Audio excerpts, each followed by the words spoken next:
What's up, Prizefight fans? It's time for Tech Showdown Throwdown. I'm Brian Tong, and we're here to find out who reigns supreme in the battle between flash-based high-definition camcorders. In this week's Prizefight, it's a face-off between Canon's Vixia HF10 and Sony's HandyCam HDR CX7. Let's get right to it. With round one, we're talking design. Both of these cameras feature a sleek and shiny black chassis that are drool-worthy. But when it comes to operation, that's a different story. Canon's HF10 features a joystick-based control on the side of the LCD, and its physical buttons are larger and easier to press. Sony's CX7 uses a touchscreen interface that is cool in concept, but it's just not as easy to use, and its buttons are smaller targets to hit. The HF10 takes it this round with a 4, and the CX7 gets a 3. Next up, features.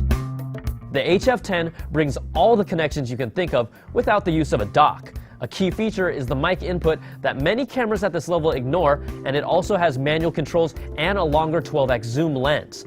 The CX7 touts XV color technology, but it's not a big enough difference to make up for a lack of mic input and headphone jack. Also, it says Full HD, but this camera only records at 1440 by 1080 resolution, and not the full 1920 by 1080 high-def res. You also need a dock for additional connections that are built in to the HF10.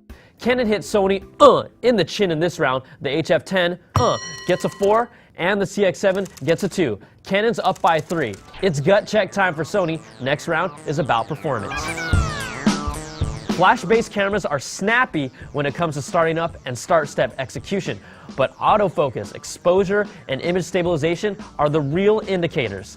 The HF10 has some of the best focus characteristics in a consumer camera that we've ever seen, and it has a solid, fast focus and image stabilization that works all the way out to its 12x zoom. The CX7 is just as good. It has a snappy autofocus with great auto exposure. Its Zeiss T-Star coated lens is superb, and it has image stabilization that covers the entire lens range as well. Both of these cameras bring excellent performance to the table, and we're handing out 4s to everybody. It's still a 3-point lead for the HF10, and next round is about compatibility.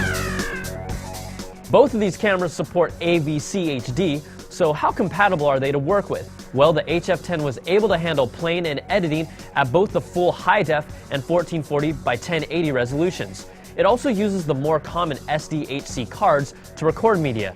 Now with the CX7, we had no issues with playing or editing its files, but the main bummer is that it still uses Sony's proprietary and more expensive Memory Stick Duo Pro cards. No surprise there. With these two cameras, it's the media format that makes a difference. The HF10 gets a 4, and the CX7 gets a 3.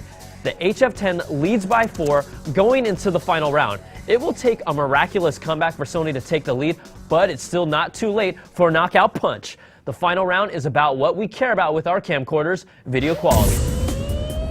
Camcorders of this caliber look great no matter what, but it's the little things that make the difference. The HF10's video quality is very good in bright and low light conditions, but its inconsistencies in photo versus video white balance make it lag behind the CX7.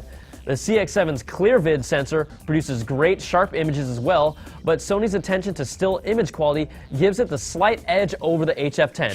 In the final round, we're giving the HF10 a 3 and the CX7 a 4. The HF10 is crowned champion 19-16. I'm Brian Tong, and we'll catch you guys next time on another Prize Fight. Whoop-whoop!